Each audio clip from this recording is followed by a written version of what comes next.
Which one? Yeah. Right, okay, so I hope a lot of these slides are actually quite self-explanatory, so they should go. So this is, I don't think he works for the BRE, but Came towards us. so beware greenwash.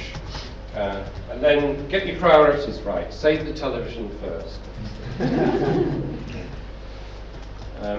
But the reason for being concerned about greenwash is because people tend to focus on one or two things. In other words, they cherry pick issues. That's generally the approach to them. Let's do a bit of that and a bit of that, and then we'll be all right. And what we need is a holistic approach. This to me is not a holistic approach. This is wrapping buildings in plastic. This is going to cause terrible things to happen in the future.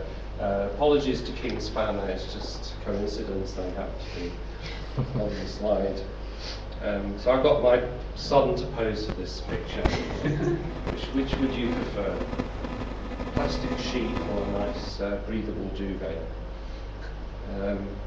I'm very worried about the extreme airtightness, you know, and here's a nice man who doesn't know why windows in an aeroplane can't be opened. I don't know why you can't open the windows in a passive house either. So I'm all for this.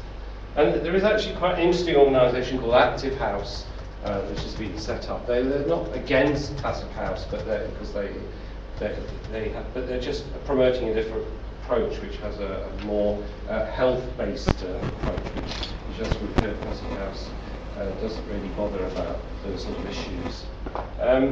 I also think an important dimension of all this, of a holistic approach, is that of ethics, and we have to think about where things come from. For instance, everyone's busily slapping Chinese PVs on their houses at the moment, but you know, look at the kind of damage that's been done by the manufacturing of PVs back in China and the concerns of local people.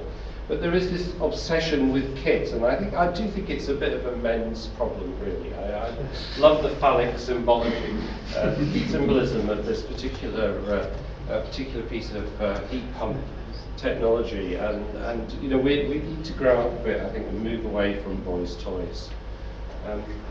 We've already heard a lot about materials and resource consumption, cement production being one of the worst. I know we can get so-called eco-cement and so on, but that doesn't mean say that cement isn't still being produced in vast quantities. And here's the lovely Zaha. She loves concrete.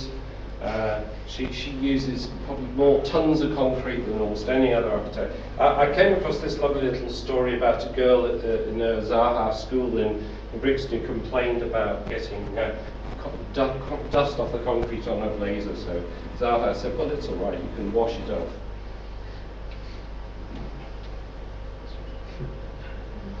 The other issue about materials and resources is very much an ethical issue.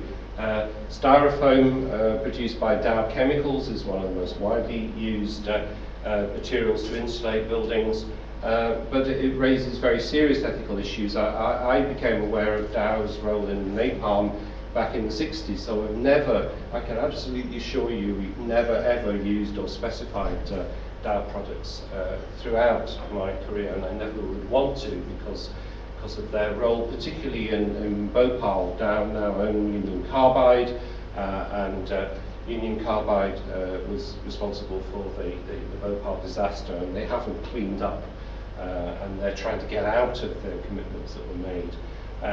The spillage there was methyl isocyanate, which is an important chemical in the production of synthetic insulation products to this day.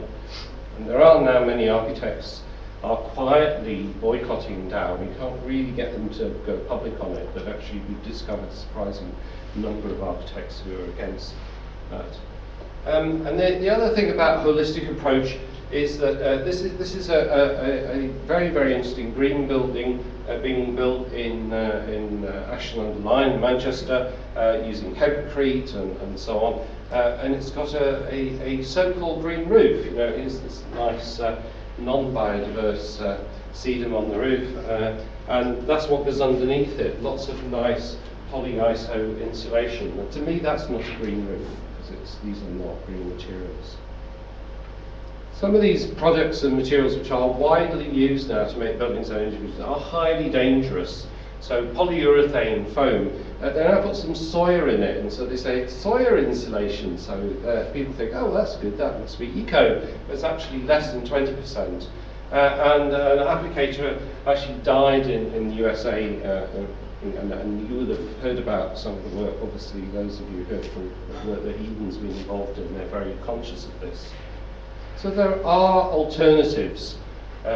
This is our hempcrete house. We've got hempcrete wall. We've got sheep's wool insulation here. This is a hemp flax insulation with a wood fibre cord that we've used in another building. There are these alternative materials. Hempcrete perhaps is the most exciting from my point of view, not because I smoke hemp, but because the industrial product is a fantastically good material. It does so many different things. Its resource consumption is because it's a bio-based material, is excellent. It does use lime, which has embodied energy in it, but it's absolutely worth.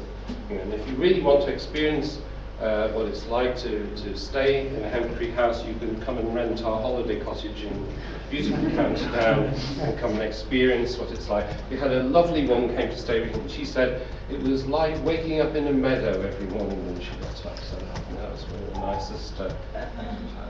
So here we've got, what we've got to do is we've got to get rid of this green building assessment jungle. We've got to come up with some very simple approaches and methods.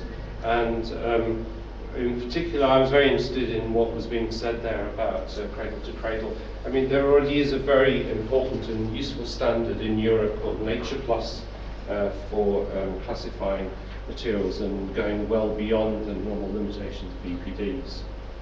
So, because I haven't got time to explain all these issues properly, the only solution is for you to buy my latest book, which will be available early in the new year, published by Wiley at the totally extortionate and outrageous price of £49.99, which I do not accept responsibility for. But if you get it from me, I'll sell it you at the author's discount rate.